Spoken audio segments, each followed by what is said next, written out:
Maths के topic में coordinate geometry का एक पोर्शन है डिस्टेंस फार्मूला पर न्यूमेरिकल क्वेश्चंस।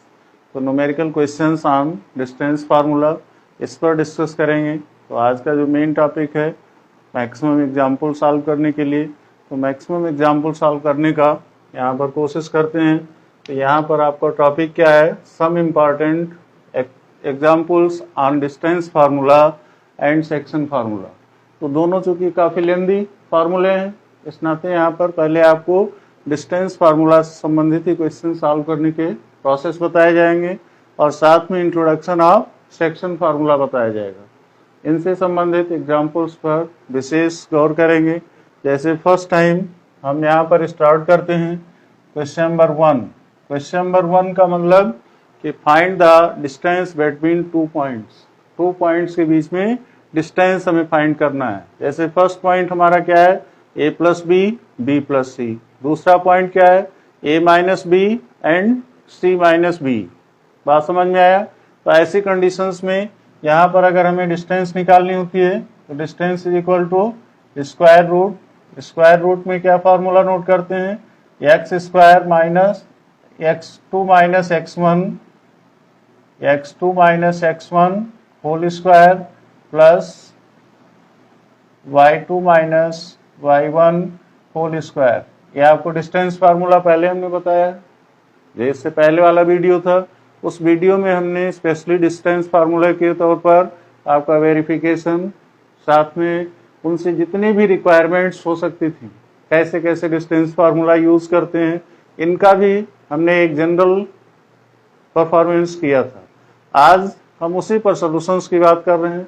तो हमारा पॉइंट्स क्या है, x1 की जगह क्या है a प्लस बी, x2 की जगह a माइनस बी, y1 की जगह b प्लस सी है और y2 की जगह c माइनस बी। यहाँ थोड़ा स्पेस कम होने के कारण हम इसको रिपीट नहीं कर रहे हैं। तो आपको समझने के लिए यहाँ पर हम आपको बता रहे हैं कि जो आपका पॉइंट्स है x1 y1 x2 y2 के फॉर्म में है और उसी को वैल्यू हम यहाँ पर पुट करके डिस्टेंस निकालना चाहेंगे।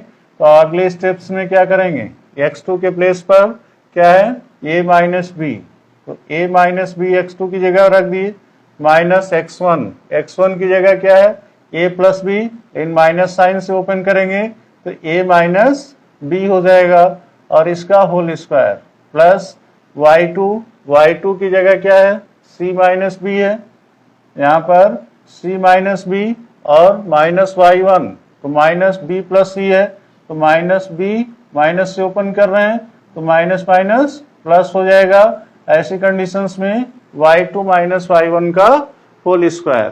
तो आपके फार्मूले के अकॉर्डिंग हमने वैल्यू पुट कर दिया। अब यहाँ पर देखते हैं कुछ टर्म्स कैंसिल होते दिख रहे हैं, तो कौन से टर्म कैंसिल होंगे इस पर गौर करना है। जैसे ये प्लस ए है और ये माइनस ए है, यहाँ माइनस बी तो माइनस टू बी का होल स्क्वायर, तो माइनस माइनस प्लस हो जाएगा और 2 का स्क्वायर 4, b का स्क्वायर b स्क्वायर, तो 4b स्क्वायर हुआ। सेकेंड ब्रैकेट में आइए तो यहाँ पर देख रहे हैं प्लस सी माइनस सी से कैंसिल आउट हो जाता है। फिर यहाँ पर भी आपको माइनस बी तो ये भी माइनस 2b हो जाएगा और माइनस 2b का होल स्क्वायर तो प्लस 4b स्क्वायर ये भी आ जाएगा। ऐसी कंडीशंस में आप ही चाहें तो इसको स्क्वायर ब्रैकेट को या स्क्वायर रूट को थोड़ा छोटा कर दीजिए। ये सभी किस में चल रही हैं आई एम सॉरी, यूनिट में है। यूनिट इनको बताना जरूरी है कि ये क्या है, एक मात्रक है जिसके माध्यम से कुछ आइडेंटिफाई तो किया नहीं गया है कि सेंटीमीटर है, मीटर है, कुछ भी है। तो एज इट इज हम यहाँ पर यूनिट एक बार नोट कर दिए, फिर डैश डैश करते चल रहे हैं। यहाँ पर भी यही सेम वैल्यूज आ गई। अब यहाँ 4b square plus 4b square दोनों मिलकर के क्या हो गए 8b स्क्वायर। इसको स्क्वायर रूट से बाहर निकालेंगे तो स्क्वायर रूट से बाहर निकालने के बाद क्या आएगा, 8 का स्क्वायर रूट से बाहर ले जाएंगे तो 2√2 हो जाएगा और b स्क्वायर b के रूप में आ जाएगा। तो ये वैल्यू क्या आ जाएगी 2b√2, ये प्लस माइनस में आ जाएगा प्लस माइनस 2b√2 यूनिट। ये आपका क्या हो जाएगा, डिस्टेंस हो गया from first point two second point. पहले बिंदु से दूसरे बिंदु की दूरी क्या आ जाएगी, प्लस माइनस 2b √2। कहने का मतलब कि यहाँ 8 का स्क्वायर रूट फाइंड आउट किए, तो 8 का फैक्टर करने के लिए 2 2 जा 4, 4 2 जा 8, 2 2 का एक कपुल बाहर हो गया, तो जिसके कारण 2 यहाँ पर बाहर आ गया। b स्क्वायर है तो b बाहर आ गया। एक 2 केवल ऐसा बच रहा है जिसका कपुल नहीं बन रहा है, तो ये स्क्वायर रूट में आ गया, तो +-2b√2 यूनिट आ गया। ये फर्स्ट क्वेश्चन का आंसर हो गया। ठीक है, अब इसी तरह से इसका सेकंड पार्ट फर्स्ट क्वेश्चन का ये ए पार्ट था। अब इसके बाद बी पार्ट की बात करते हैं, तो बी पार्ट हमारा क्या कह रहा है, पी पॉइंट और क्यू पॉइंट दो हैं। पी पॉइंट का कोऑर्डिनेट क्या है, cos alpha minus sin alpha, means की x1 y1। ऐसे ही क्यू पॉइंट जो हमारा है x2 y2 के रूप में है, तो यहाँ पर भी वही सेम फार्मूला यूज करेंगे। बस इतना ही ध्यान में आपको रखना है कि जो इसके पॉइंट्स हैं थोड़ा स्पेस कम होने के कारण हम उनको इनिशियलाइज नहीं करेंगे। इनिशियलाइज करने का मतलब कि आपको यहीं से टेकअप करना होगा कि x1 कौन है हमारा, x2 कौन सा है, y1 कौन सा है, y2 कौन सा है, इस पर थोड़ा सा कंसंट्रेट होना पड़ेगा। तो यहाँ पर ये वैल्यूज फिर वही x2 माइनस x1, x2 की जगह हमारा क्या है cos अल्फा, इसकी जगह cos अल्फा है माइनस cos अल्फा है, क्योंकि यहाँ गौर से देखिए P पॉइंट का पहला बिंदु x1 है, Q पॉइंट का पहला बिंदु x2 है, तो हमें फार्मूला क्या लिखना है, x2 माइनस x1। तो ये माइनस cos अल्फा और माइनस cos अल्फा के बाद x1, तो x1 ये माइनस cos अल्फा ये भी हो रहा है, तो x2 माइनस x1 का होल स्क्वायर, ये माइनस को ध्यान में रखिएगा, ये x2 माइनस x1 का होल स्क्वायर हुआ, प्लस y2 माइनस y1 का होल स्क्वायर। y2 की वैल्यू क्या है, y2 हमारा sin अल्फा है, ध्यान दीजिए इसको, तो ये हो गया sin अल्फा माइनस, यहाँ से sin अल्फा ये भी है, तो ये भी माइनस माइनस क्या आ जाएगा, प्लस sin अल्फा हो जाएगा। यहाँ से इनका होल स्क्वायर होगा, होल स्क्वायर होने का मतलब कि x2 माइनस x1 का whole square plus y2 minus y1 का होल स्क्वायर, दोनों वैल्यूज पुट कर दिए, और दोनों वैल्यू पुट करने के बाद अब इसका हम सॉल्विंग स्टेप्स देखते हैं। तो सॉल्विंग स्टेप्स में आएंगे, तो यहाँ से क्या सॉल्व हो सकता है, minus cos alpha minus cos alpha, तो दोनों आपस में जुड़ जाएंगे, तो ये क्या बन जाएगा, माइनस माइनस -2 cos अल्फा होता है, तो माइनस माइनस प्लस हो जाएगा, 2 का स्क्वायर 4, और cos अल्फा का cos स्क्वायर अल्फा हो जाएगा, plus sin alpha plus sin alpha, ये भी 2 sin अल्फा होगा, 2 sin अल्फा का होल स्क्वायर करने पर 2 2 जा 4, और ये क्या आ जाएगा, sin स्क्वायर अल्फा आ जाएगा। यहाँ पर भी वही चीज ध्यान रखना है कि जो आप ऊपर यूनिट नोट करते हैं, यूनिट जरूर होना चाहिए। यूनिट अगर आप नहीं नोट करते हैं तो वहां एग्जामिनर को मौका मिल जाता है, वो आपकी मार्क लेस कर सकता है। तो ऐसी कंडीशंस में 4 cos square alpha plus 4 sin square alpha आ जाता है। अब यहाँ से 4 को अगर स्क्वायर रूट से बाहर लाते हैं तो ये क्या आ जाता है, 2 के रूप में आ जाता है, तो प्लस माइनस 2 हो गया, और यहाँ से cos square alpha plus sin square alpha, ये मालूम ही होगा आपको, तो ये वैल्यू किसके इक्वल हो जाती है, 1 के इक्वल होती है, और √1 करते हैं तो √1 की कोई वैल्यू मीन्स नहीं रखती, तो यहाँ पर ये वैल्यू क्या आ जाती है, प्लस माइनस 2 यूनिट, ये वैल्यू क्या आ गई, प्लस माइनस 2 यूनिट। आप यहाँ पर हिंट दे सकते हैं कि फॉर्मूला हमने जो यूज किया है कि where cos square alpha plus sin square alpha is equal to 1, ये ट्रिग्नोमेट्री का यूनिटरी मेथड है, यूनिटरी फॉर्मूला है। तो ऐसी कंडीशंस में cos square alpha plus sin square alpha या sin square alpha plus cos square alpha is equal to 1। तो आपने देख लिया डिस्टेंस फाइंड आउट करने के लिए सबसे आसान formula x1 x2 y1 y2 का सिलेक्शन करना, फिर फार्मूले में पुट कर देना x2 माइनस x1 का whole square plus y2 minus y1 का होल स्क्वायर, ये स्क्वायर रूट में होता है तो स्क्वायर रूट से बाहर निकालेंगे, तो कहने का मतलब स्क्वायर का पुल होना चाहिए, और उस स्क्वायर का पुल के आधार पर लास्ट में हमने उसकी रिपोर्टिंग कर दिया कि ये distance between 2 points that is equal to answer in the form of unit, मतलब उसकी एक इकाई क्या है, अगर उसको हम मीटर सेंटीमीटर जो भी यूनिट आपको दिया गया है तो उसमें भी दे सकते हैं। अदरवाइज कोई यूनिट नहीं है तो आप यूनिट ही लिख करके फुर्सत ले लीजिए। हिंदी माध्यम के बच्चे थोड़ा कंफ्यूज होते हैं तो वहां मात्रक लिख दें, मात्रक की ही तो इंग्लिश यूनिट है। तो ऐसी कंडीशंस में ये डिस्टेंस फार्मूला है, डिस्टेंस फार्मूला के माध्यम से हम किसी दो बिंदुओं के बीच में क्या दूरी है उस दूरी को निकाल सकते हैं। निर्देशांक ज्यामिति का द बेस्ट एप्लीकेशन ये कहलाता है। इसके बाद क्वेश्चन नंबर 2 पर आते हैं। Check the points 1, -1, 5, 2 and 9, 4, 9, 5 are collinear.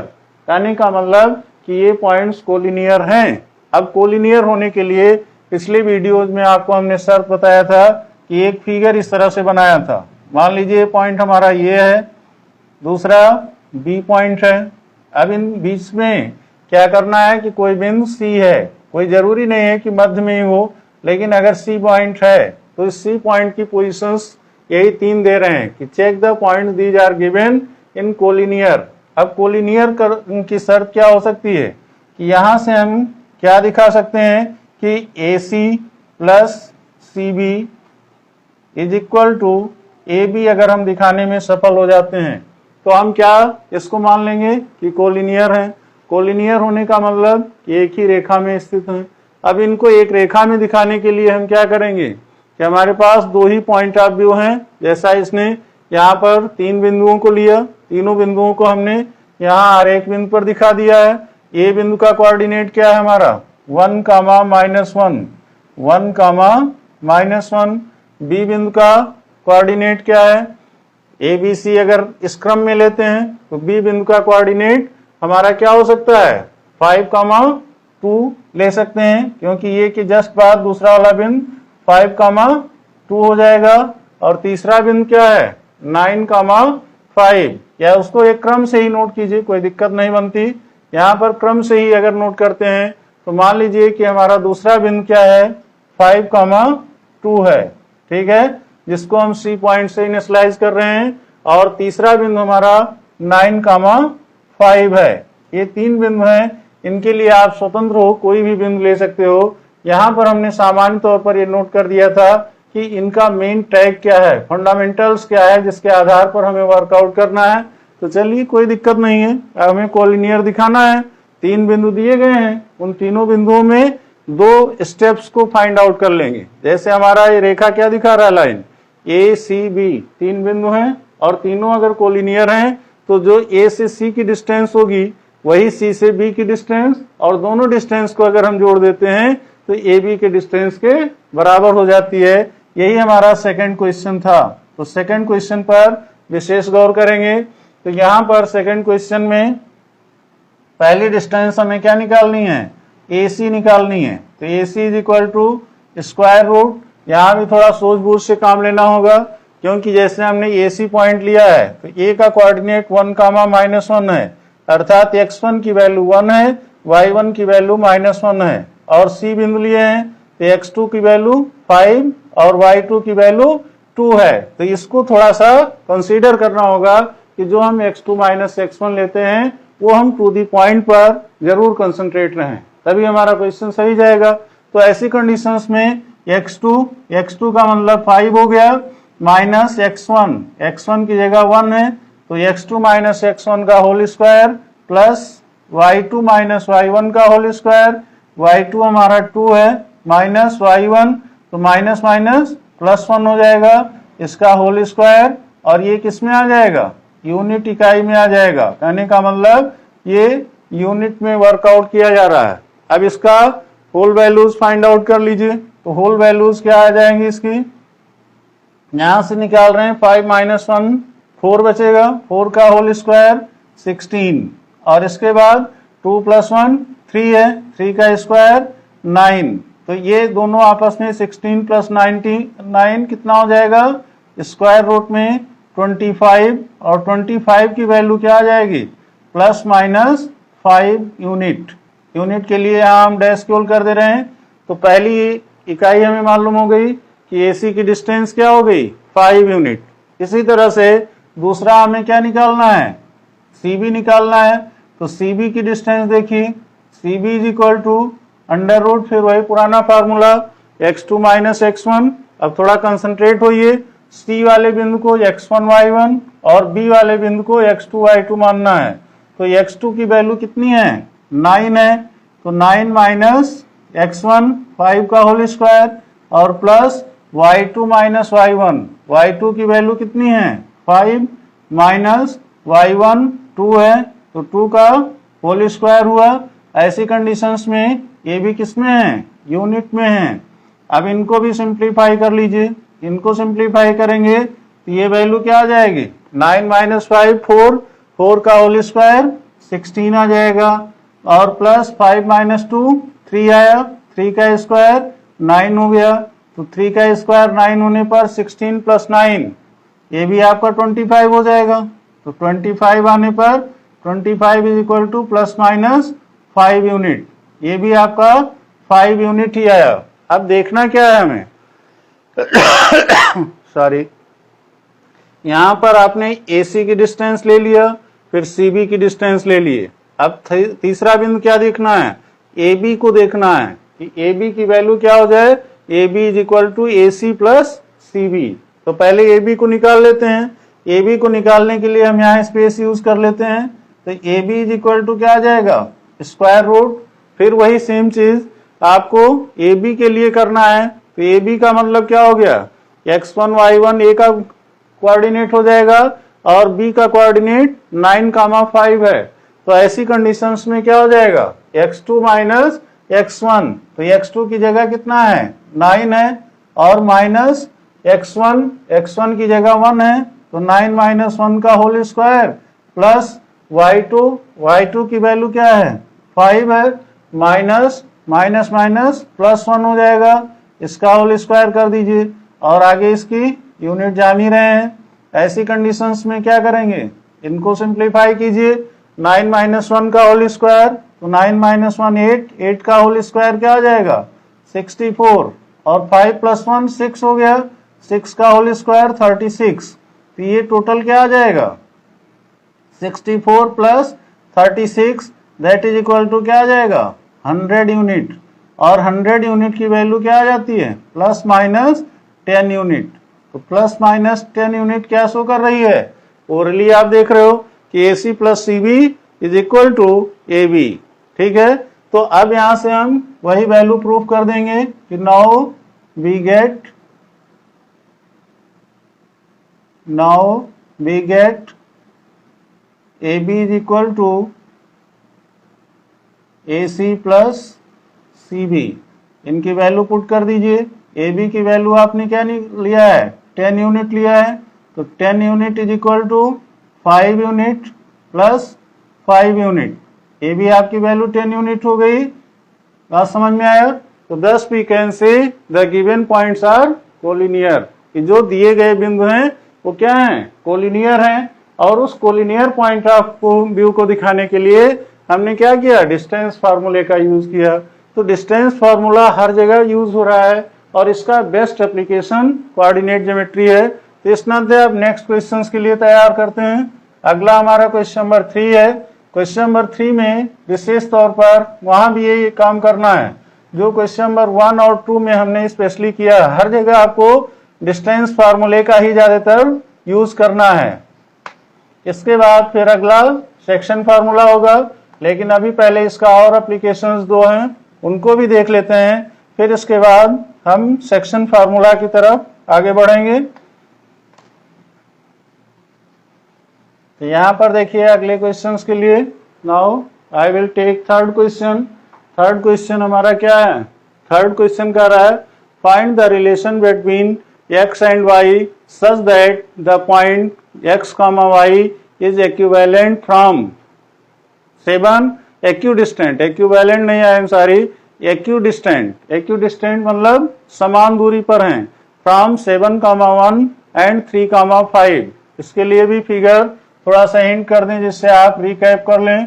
तो रिकैप इतना ही करना है, जैसे मान लो एक कोई लाइन है, लाइन डायग्राम, मान लीजिए कि ये लाइन डायग्राम आपका क्या है AB है और इससे इक्विडिस्टेंट पर समान दूरी पर एक कोई बिंदु हमने P ले रखा है। उस P बिंदु का कोऑर्डिनेट x, y है, ये और B का कोऑर्डिनेट कितना है एक कोऑर्डिनेट हमारा 7,1 है, 7,1 और इधर 3,5। आप कभी कभी देखते होंगे फिगर में कि इनके रिलेशंस देखा जाए तो थोड़ा सा अननोन लगते हैं, नंबर इनके डिफरेंट डिफरेंट होते हैं, लेकिन उससे कतई घबराने की जरूरत नहीं है क्योंकि ये इनके कोऑर्डिनेट पॉइंट्स होते हैं। अब कौन सा पॉइंट कहां पर स्थिर है, कैसे है, उसका वेरिफिकेशन हम ज्योमेट्रिकल प्रोसेस से करते हैं। तो आप इसके प्रोसेस पर विशेष ध्यान दीजिए। अब इस प्रोसेस में हमें क्या करना है कि यहाँ प्रमुख रूप से जो डिस्टेंस एपी की होगी वही डिस्टेंस पीबी की दिखानी है, तभी ये दोनों क्या कहलाएंगे, इक्वी डिस्टेंट कहलाएंगे। ठीक है, तो यहां पर आप सीधे कह सकते हैं in the figure B take AP is equal to PB. ठीक है, और that implies AP square is equal to PB square, ऐसा भी कह सकते हैं क्योंकि हमें स्क्वायर रूट निकालना है। तो स्क्वायर रूट वही डिस्टेंस फार्मूले के लिए दोनों को हम वेरीफाई करना चाहते हैं, तो ये दोनों कंडीशंस लिखना कंपलसरी है। अब यहाँ से एपी की वैल्यू अगर हम देखते हैं तो एपी इज इक्वल टू वही डिस्टेंस फार्मूला यूज कीजिए। तो एपी के लिए क्या करेंगे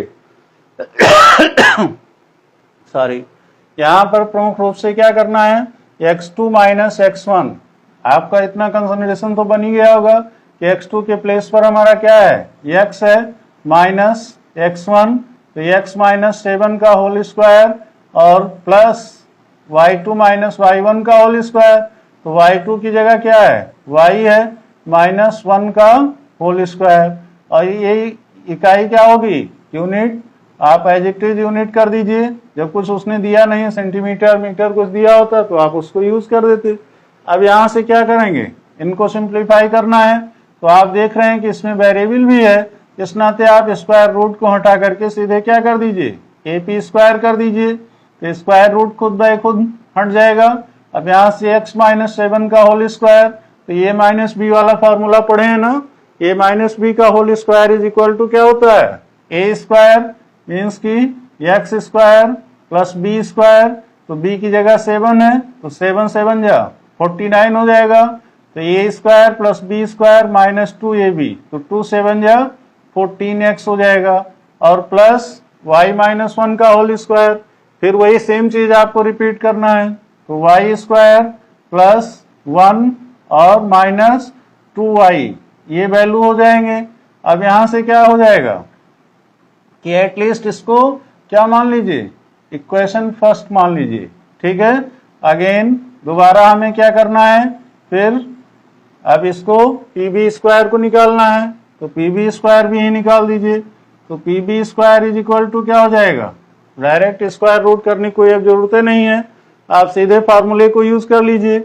अब पीबी स्क्वायर अगर आपको लिखना है तो पीबी स्क्वायर में x2 के प्लेस पर क्या है, 3 है, तो 3 माइनस एक्स होल स्क्वायर और प्लस y2 की वैल्यू 5 है, माइनस y होल स्क्वायर, इनको भी एक्सप्लेन कर दीजिए। 3 का square 9 plus x square minus 6x plus 5 का square 25 plus y square minus 10y। ये आपको समझ में आ रहा होगा, नहीं समझ में आ रहा है तो एक बार फिर से रिपीट कर लीजिए। 3 माइनस एक्स का होल स्क्वायर, तो 3 का स्क्वायर 9 प्लस बी स्क्वायर, तो बी की जगह x है, तो एक्स स्क्वायर हुआ माइनस 2ab, तो 2ab माने 2 3 जा 6x हो गया। इसी तरह से 5 का स्क्वायर 25 प्लस y का स्क्वायर y स्क्वायर हुआ माइनस 5 2 जा 10y। ऐसी कंडीशंस में आपका ये इक्वेशन सेकंड हो गया। ठीक, अब यहां से क्या करेंगे, from equation first and second, from equation first and second we get, क्या प्राप्त करना है, एपी स्क्वायर बराबर पीबी स्क्वायर। तो यहाँ पर आप इसको बी गेट करते हुए ट्रांसफर कर लीजिए। तो एपी स्क्वायर की वैल्यू क्या है, एपी स्क्वायर आपका है X square plus Y square minus 14x और माइनस 2y। यहाँ से 49 भी प्लस में है, 1 भी प्लस में है, दोनों ऐड हो जाएंगे तो प्लस 50 इज इक्वल टू क्या आना चाहिए, दूसरा वाला इक्वेशन। दूसरे वाले इक्वेशन की विशेषता क्या है, यहाँ भी X square plus Y square, और उसके बाद यहाँ पर -6x है तो -6x सॉरी -10y, यहाँ पर +9 है और +25 दोनों ऐड हो जाएंगे तो 25 + 9 कितना हो जाएगा 34। ठीक है, तो यहां से +34 इज इक्वल टू, मतलब इक्वल टू क्या, they are equal, AP square is equal to PB square. दोनों में यही रिलेशन हमें प्रूफ करना है। अब देखना क्या है कि इनको आपस में सब्ट्रैक्ट करना चाहें तो ये एक्स स्क्वायर लेफ्ट में है तो राइट के एक्स स्क्वायर दोनों सेम साइन में है, कैंसिल हो जाएंगे। वाई स्क्वायर है, वाई स्क्वायर से कैंसिल हो जाएगा। -14x है तो ध्यान दीजिए यहाँ पर -14x और उधर का -6x, इधर आएगा तो +6x हो जाएगा। -2y, वहां से -10y इधर आएगा तो +10y हो जाएगा। +50 है और इधर 34 है तो इज इक्वल टू 34 -50 कर दीजिए, क्योंकि 50 को आप उधर ले जा रहे हैं। अब इन दोनों में एक इक्वेशंस बन जा रहा है, आपस में इनको सब्ट्रैक्ट कर दीजिए तो -14x + 6x 8 × 14 होता है तो क्या आ जाएगा -8x, और -2y + 10y तो ये +8y हो जाएगा। और ये वैल्यू सिंप्लीफाई करेंगे तो क्या आ जाएगा, 50 में से 34 माइनस करेंगे तो 16 आ जाएगा, तो यहाँ से -16 हो गया। ठीक है, अब इन दोनों में भी माइनस साइन कॉमन कर लीजिए या -8 सीधे कॉमन कर लो, तो -8 कॉमन कर लेते हो तो x - y हो जाएगा। और ये वैल्यूज क्या हो गई, -8 यहाँ भी कॉमन कर लो तो -8 कॉमन करने पर 8 × 2 = 16 +2 हो जाएगा। -8 से कैंसिल कर दो तो ये x - y बराबर क्या आ गया, x - y is equal to 2। अब ऐसी कंडीशंस में आपको एक फॉर्मूला ड्राइव हो गया, यही एक रिलेशंस होगा। कहने का मतलब कि x - y की वैल्यू 2 होगी। बात समझ रहे हैं, यही रिलेशंस वो जानना चाह रहे हैं। इसी के लिए आपका क्वेश्चन कर रहा है कि find the relation between x and y such that the point x, y is equidistant from 7, 1 and 3, 5। ये दो कोऑर्डिनेट पॉइंट हैं, इस पर किस रिलेशंस में x और y इक्विडिस्टेंट होंगे, तो वह रिलेशंस क्या होगा, x - y is equal to 2 या x is equal to 2 + y भी कर सकते हैं। यही आपका आंसर हो गया। तो ये बहुत ही अच्छा क्वेश्चन रहा, कई बार बोर्ड एग्जाम में, कॉम्पिटिशनल एग्जाम में भी पूछा गया है। इसके बाद फिर हम नेक्स्ट क्वेश्चन नंबर 4 की बात करते हैं। उससे पहले थोड़ा सा स्पेस ले लें और स्पेस लेने के साथ साथ इन पर सिंप्लीफिकेशन करेंगे। ठीक है, तो यहाँ पर ये बात समझ में आ रही है आप लोगों को। अगर ये बात समझ में आ रही है तो बड़ी अच्छी बात है, फिर इस पर हम और अच्छे क्वेश्चंस करने की कोशिश करेंगे, क्योंकि डिस्टेंस फार्मूला ज्योमेट्री का ऐसा है, कोऑर्डिनेट ज्योमेट्री का, कि सबको आना ही चाहिए। अगर ये नहीं आया तो मीन्स की कोऑर्डिनेट ज्योमेट्री आपने रीडिंग किया ही नहीं, क्योंकि इसके बिना एक स्टेप भी आप चल नहीं सकते हैं। तो अगले क्वेश्चंस के लिए फिर तैयार रहिए। क्वेश्चन नंबर 4, क्वेश्चन नंबर 4 हमारा है, यहाँ पर फिर एक एप्लीकेशंस दिया डिस्टेंस फार्मूला का। कह रहा है prove that the points 0, 1, 1, 4, 4, 3 and 3, 0 are the vertices of square. ये स्क्वायर के वर्टिसेज हैं। फॉर एग्जाम्पल दैट, एक फिगर हमने बना लिया, मान लीजिए कि सपोज कीजिए आपका स्क्वायर है, इसका नाम यहाँ पर क्या रख दिए, ABCD, यही बिंदु रख दिए। यहाँ पर कोऑर्डिनेट दिए गए हैं, एक बार चाहो तो आप फिर से रिपीट कर लो। A का कोऑर्डिनेट क्या है, 0, 1 है। B का कोऑर्डिनेट क्या है, 1, 4 है, 1, 4। C का कोऑर्डिनेट क्या है, 4, 3 है। इसी तरह से अगला D का कोऑर्डिनेट कितना है, 3, 0। ये 4 कोऑर्डिनेट दिए गए हैं। चौथे क्वेश्चंस के लिए आपको ध्यान में रखना है। अब यहाँ पर हमें करना क्या है, एक्चुअली वही पुराना चीज, डिस्टेंस फार्मूला। तो डिस्टेंस किसके बीच की, पहले AB की डिस्टेंस ले लीजिए, फिर BC की ले लीजिए, फिर CD की ले लीजिए और लास्ट में DA की ले लीजिए। क्योंकि पिछले वीडियो में हमने बताया था कि सम ज्योमेट्रिकल फिगर्स हैं, और इन ज्योमेट्रिकल फिगर्स की कंडीशंस कैसे फुलफिल होगी। अगर सपोज कीजिए ट्रायंगल है तो ट्रायंगल की तीनों साइड्स इक्वल हैं, इक्विलैटरल ट्रायंगल हो जाएगा। दो साइड्स इक्वल हैं तो आपका कौन सा हो जाएगा, आइसोसेलेस ट्रायंगल हो जाएगा। सेम कंडीशंस में दोनों साइड्स अगर इक्वल नहीं है तो आपके पास कंडीशन ये आ जाती है कि ट्रायंगल है कि नहीं है, इसको वेरीफाई कीजिए।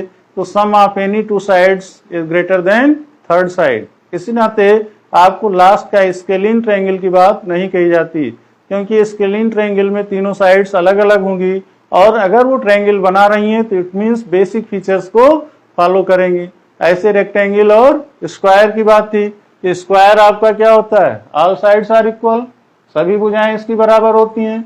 ऑल डायगोनल्स आर इक्वल, दोनों कंडीशन है। अगर हम ऑल साइड्स आर इक्वल कहेंगे तो रोम्बस भी हो सकता है, लेकिन हमें लाना क्या है, स्क्वायर को लाना है। इस नाते हमें दोनों साइड, चारों साइड्स को इक्वल दिखाना है और साथ में इसके डायगोनल्स को भी इक्वल दिखाना है। जैसे बी से डी को जोड़ने वाली लाइन और ए से सी को जोड़ने वाले इसके डायगोनल्स हो गए।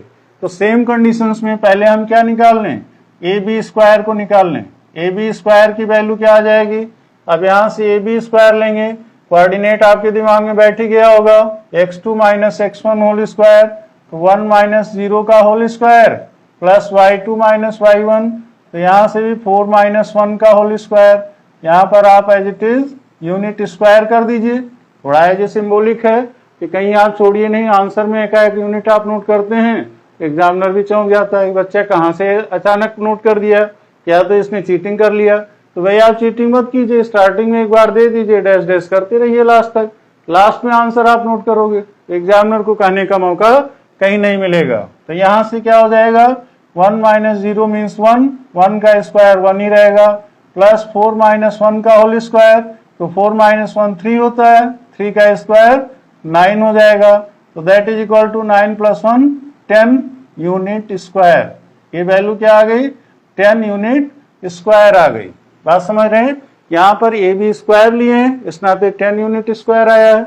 अगर केवल ए बी लेते तो ये स्क्वायर रूट में चला जाता, तो क्या आ जाता, स्क्वायर रूट 10 यूनिट आ जाता। तो खैर उससे कोई दिक्कत नहीं है। अब इसके बाद फिर हम क्या करते हैं, बी सी स्क्वायर को लीजिए, बी और सी कोऑर्डिनेट पर ध्यान दीजिए, x2 माइनस x1, तो 4 माइनस 1 का होल स्क्वायर प्लस यहाँ से 3 minus 4 I am sorry 3 minus 4 का होल स्क्वायर, क्योंकि x2 माइनस x1 का whole square plus y2 minus y1 का होल स्क्वायर। यहाँ पर 4 माइनस 1 का स्क्वायर क्या होगा, 4 माइनस 1 3 बचेगा, 3 का स्क्वायर 9 प्लस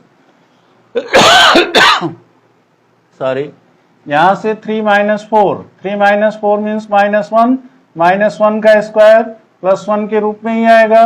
तो ये भी वैल्यू क्या हो जाएगी, 10 यूनिट स्क्वायर, 10 यूनिट स्क्वायर। ऐसे ही सी डी स्क्वायर को ले लीजिए, तो सी डी स्क्वायर क्या हो जाएगा, सी और डी पर कंसंट्रेट हुई है, तो सी और डी पर कंसंट्रेट होने से क्या हो जाएगा, 3 माइनस 4 का होल स्क्वायर, माने कि x2 minus x1 whole square plus y2 minus y1 whole square, तो 0 माइनस 3 होल स्क्वायर। ये वैल्यू भी क्या आ जाएगी, 3 माइनस 4 मीन्स की माइनस 1 का स्क्वायर प्लस 1 के रूप में ही होगा, प्लस यहाँ से 0 माइनस 3 का स्क्वायर करेंगे, 3 3 जा 9, तो 9 प्लस 1 10, ये भी 10 यूनिट स्क्वायर हो जाएगा। बात समझ में आ रहा है कि A B square, B C square, C D square, 3 भुजाएं आप निकाल चुके, चौथी भुजा आपकी है डी ए स्क्वायर। बात समझ में आया, तो डी ए स्क्वायर को निकालने के लिए क्या करेंगे, डी और ए के कोऑर्डिनेट को देखिए, तो that is equal to x2 की जगह 0 है, 0 minus 3 whole square plus 1 minus 0 whole square, ये भी होगा, तो माइनस 3 का होल स्क्वायर प्लस 9 हो जाएगा, और प्लस 1 का होल स्क्वायर तो 1 ही रहेगा, 9 प्लस 1 10, तो 10 आपका क्या आ जाएगा, यूनिट स्क्वायर। ये वैल्यू आपकी आ गई 10 यूनिट स्क्वायर। यहाँ पर आपने देखा कि A B square, B C square, C D square, D A square, 4 sides are equal. अब ऐसी कंडीशंस में हमें क्या निकालना है, अगेन अब डायगोनल्स के लिए काम कर रहे हैं, तो डायगोनल्स को भी इक्वल दिखा दीजिए। तो A C square is equal to क्या हो जाएगा, ए C square is equal to ए और सी के कोऑर्डिनेट को देखिए, तो x2 माइनस x1, x2 की जगह क्या है 4 है, तो 4 minus 0 whole square plus y2 minus y1, y2 की जगह 3 है, तो 3 माइनस 1 होल स्क्वायर, ये 4 का होल स्क्वायर मीन्स 16 और 3 माइनस 1 2 का स्क्वायर, 2 का स्क्वायर 4 हो जाएगा, तो that is equal to 16 plus 4 20 आ जाएगा, तो 20 यूनिट स्क्वायर, ये भी यूनिट स्क्वायर में होगा क्योंकि ए सी स्क्वायर निकाले हैं। इसी तरह से बी डी स्क्वायर भी निकाल दीजिए, तो B D square is equal to क्या हो जाएगा, अब बी और डी वाले कोऑर्डिनेट पर ध्यान दीजिए, तो यहां से x2 की वैल्यू क्या है 3 माइनस 1 का होल स्क्वायर प्लस 0 माइनस 4 का whole square, x2 minus x1 का whole square, y2 minus y1 का होल स्क्वायर, 3 माइनस 1 2 का स्क्वायर 4 और प्लस 0 माइनस 4, तो 4 हुआ, 4 4 जब 16, 16 प्लस 2 4 20, ये भी 20 यूनिट स्क्वायर हो गया। अब आपका लगभग क्वेश्चन सॉल्व हो गया, ठीक है। अब इसके लॉजिकल पॉइंट ऑफ व्यू पर चले आइए। In the case of square, square के केस में क्या करते हैं, ऑल साइड्स आर इक्वल, तो ऑल साइड्स आर इक्वल में A B is equal to B C is equal to C D is equal to D A, these are sides. बात समझ रहे हैं, इनको क्या आप कर दीजिए यहीं ब्रैकेट में कि दीज आर साइड्स, ये साइड्स हैं, तो अगले स्टेप में क्या कर सकते हैं, A B square is equal to B C square is equal to C D square is equal to D A square, और यहाँ पर as it is side square कर दीजिए। देन अगर ऐसी कंडीशंस हैं तो इसके डायगोनल्स की बात कर दीजिए, तो डायगोनल्स आर इक्वल, तो डायगोनल्स के लिए क्या करेंगे, डायगोनल्स आर इक्वल। अब डायगोनल्स आर इक्वल की बात अगर हम करते हैं तो A C is equal to क्या हो जाएगा बी डी, ये तो दो डायगोनल हैं, ए से सी की डिस्टेंस और बी से डी की डिस्टेंस, तो A C is equal to B D. अब ये किसके इक्वल हो जाएंगे, A C square is equal to B D square, ठीक है। लास्ट में आंसर क्या कर देंगे, thus we get the given coordinates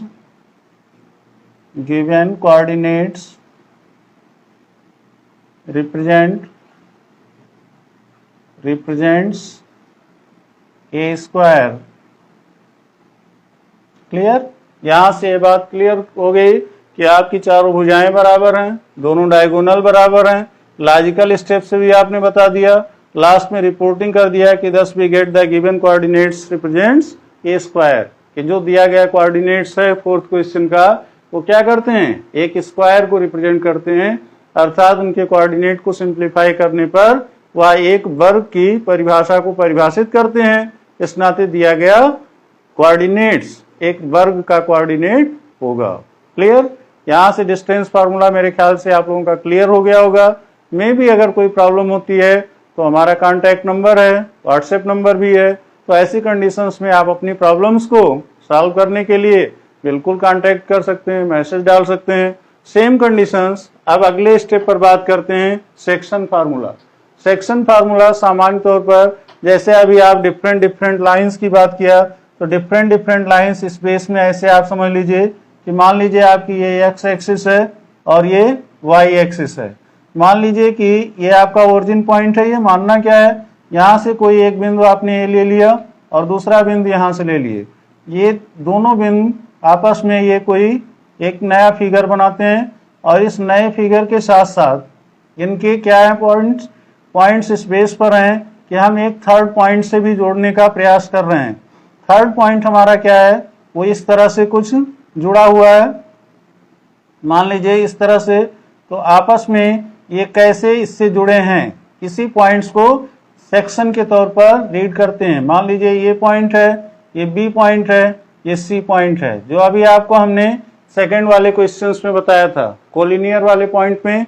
तो कोलिनियर वाले पॉइंट में क्या बताया था, यहाँ से A B plus B C that is equal to A C, इसी पर बेस्ड करता हुआ आपका सेक्शन फार्मूला होता है। अब सेक्शन फार्मूले में विशेषता क्या होती है कि एक तो होता है इंटरनल डिवीजन, माने कि अंदर से इसको डिवाइड कर दिया जाए। दूसरा क्या होता है एक्सटर्नल डिवीजन। तो एक्सटर्नल डिवीजन में केवल पॉइंट्स को उलटफेर करना रहता है, जो हमें इंटरसेक्शन करना है अंदर उसको हम बाहर की तरफ पॉइंट चेंज कर देते हैं।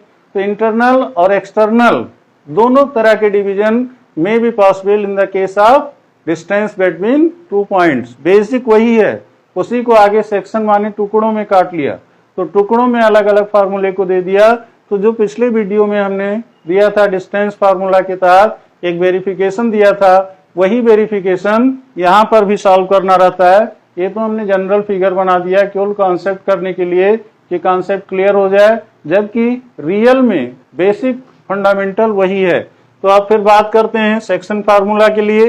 डायरेक्ट इसकी फार्मूले की आपको जरूरत है, इसमें बहुत ज्यादा डेरिवेशंस की जरूरत नहीं है, क्योंकि मेन इसका सिंप्लीफिकेशन होता है जिस पर आपके न्यूमेरिकल क्वेश्चंस आते हैं। उन न्यूमेरिकल क्वेश्चंस पर ध्यान देने की जरूरत है।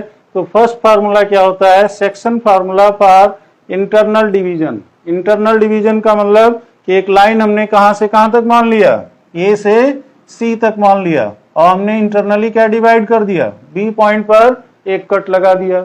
अब ये दो टुकड़ों में बंट गया, एक ए बी बिंदु हो गया, दूसरा बी सी बिंदु हो गया। अब इनको किस रेशियो में डिवाइड किया ये भी तो मालूम होना चाहिए। मान लीजिए पहला रेशियो हमारा क्या है m1 और दूसरा रेशियो हमारा क्या है m2। तो m1 और m2 के अनुपात में अगर डिवाइड किया तो इस पर फॉर्मूला क्या हमारा बनता है m1x2 प्लस m2x1 अपान m1 प्लस m2। ये x कोऑर्डिनेट का प्रतिनिधित्व कर रहा है, इसकी लीडरशिप कर रहा है कि x पॉइंट इसका क्या होगा सेक्शन फार्मूला का। ऐसे ही सेक्शन फार्मूला का y पॉइंट अगर हमें निकालना होगा तो m1y2 प्लस m2y1 अपान m1 प्लस m2। मीन्स यहां से आपका क्लियर हो गया कि m1 m2 के रेशियो में इस लाइन को इंटरसेक्ट किया गया है, और इस लाइन को दो बराबर भागों में बांट दिया है। बराबर तो नहीं कह सकते क्योंकि इक्विडिस्टेंट आ जाएगा, तो ये बराबर तो नहीं है, not equal, they are not equal, तभी इनका रेशियो m1 m2 के रूप में है। तो ऐसी कंडीशंस में हम यहाँ पर क्या कर सकते हैं सॉरी, यहाँ पर प्रमुख रूप से m1 m2 रेशियो होने के नाते m1x2 प्लस m2x1 अपान m1 प्लस m2 किया है। ऐसे y के लिए m1y2 प्लस m2y1 अपान m1 m2 किया है। सेम कंडीशंस में यहाँ पर अगला क्या करते हैं section formula for external division. अब एक्सटर्नल डिवीजन की बात जहां पर आती है तो एक्सटर्नल डिवीजन इस टाइप का करते हैं जैसे इसमें ट्रायंगुलर शेप में। पिछले वीडियोस में हमने बताया था कि पिछला वीडियो जो हमारा था वह वीडियो इसी बेस पर था कि जैसे हम एक ट्रायंगल बना लेते हैं और उस ट्रायंगल का बेस ये होता है, ये पॉइंट है, यहां से हम इसको डिवाइड कर दिए और यहां से डिवाइड कर दिए तो मान लीजिए ये बिंदु है और ये बी सी बिंदु है, तो ए से बी की जो दूरी है वो ए से सी की दूरी हो सकती है। लेकिन अगर हमें एक्सटर्नली डिवाइड करना है तो एक्सटर्नली डिवाइड करने के लिए क्या कर सकते हैं, हम इस बिंदु को कहीं डिवीजन पॉइंट ए यहाँ पर रखें, बाहर वो चीज दिखाते रहें कि हमने बाहर डिवाइड किया है जैसे एक्सटर्नल डिवीजन। तो इसका फॉर्मूला क्या होता है m1x2 माइनस m2x1 अपान m1 माइनस m2। सेम चीजें वही रहती हैं, बस केवल प्लस माइनस का झगड़ा रहता है। तो प्लस वाला इंटरनल डिवीजन के लिए रहता है, माइनस वाला एक्सटर्नल डिवीजन के लिए। ऐसे इसका जो y कोऑर्डिनेट होगा एक्सटर्नल डिवीजन का m1y2 माइनस m2y1 अपान m1 माइनस m2। तो ये कंडीशंस फुलफिल करती हैं इंटरनल और एक्सटर्नल डिवीजन की। अब कुछ बच्चों के दिमाग में बात आ रहा होगा कि मान लीजिए हम m1 m2 रेशियो में बांटते हैं, तब तो हमें दोनों के अलग अलग फार्मूले होते हैं, एक इंटरनल डिवीजन का और एक एक्सटर्नल डिवीजन का सेक्शन फार्मूला। तो अगर सपोज कीजिए कि m1 m2 के इक्वल हो जाए, तो अगर यहाँ m1 m2 आपस में सेम हो जाए तो इनका सेक्शन फार्मूला क्या बन जाएगा, तो एटलीस्ट उसको हम mid point of section formula कहते हैं। मिड पॉइंट का मतलब इक्विडिस्टेंट पर आ जाएगा, तो वहां से सीधे हम कह देंगे x1 प्लस x2 अपान 2 कामा y1 प्लस y2 अपान 2, क्योंकि यहाँ दोनों का रेशियो सेम हो गया, इक्विडिस्टेंट पर आ गए। तो ये तीनों फार्मूलों को नोट कर लीजिए, ये तीनों फार्मूले बहुत ही महत्वपूर्ण हैं। इन पर अगला जो न्यूमेरिकल क्वेश्चंस होगा अगले वीडियो में हम देने की कोशिश करेंगे, और अच्छे न्यूमेरिकल्स करने की प्रयास करेंगे। जैसे आज आपने डिस्टेंस फार्मूले के तौर पर देखा, ऐसे ही अगला सेक्शन फार्मूले पर केंद्रित रहेगा। और इस तरह से हम देखते हैं कि जितना ही आप इंटरेस्ट लेंगे उतना ही बढ़िया हम इसमें न्यूमेरिकल क्वेश्चन सॉल्व करके दिखाएंगे। प्रोसेस आपको समझ में आ जाएगा तो द बेस्ट रहेगा। और आगे के लिए फिर आप तैयार रहेंगे ट्रायंगल, एरिया ऑफ ट्रायंगल के लिए। तो एरिया ऑफ ट्रायंगल आप देख रहे हैं, जैसे सामान्य तौर पर सिंपल ज्योमेट्रीज में आप कैलकुलेशन करते हैं, वही सेम चीज आप कोऑर्डिनेट ज्योमेट्री में भी कोऑर्डिनेट पॉइंट्स के माध्यम से वेरीफाई कर लेते हैं। यही इसकी सबसे बड़ी विशेषता है, जिसके माध्यम से हम मैथ्स को थोड़ा सा अलग ढंग से और सरल ढंग से प्रस्तुत करने का फायदा उठाते हैं। और इसके बाद फिर अगले वीडियो के लिए आप लोग तैयार रहें। तब तक के लिए धन्यवाद।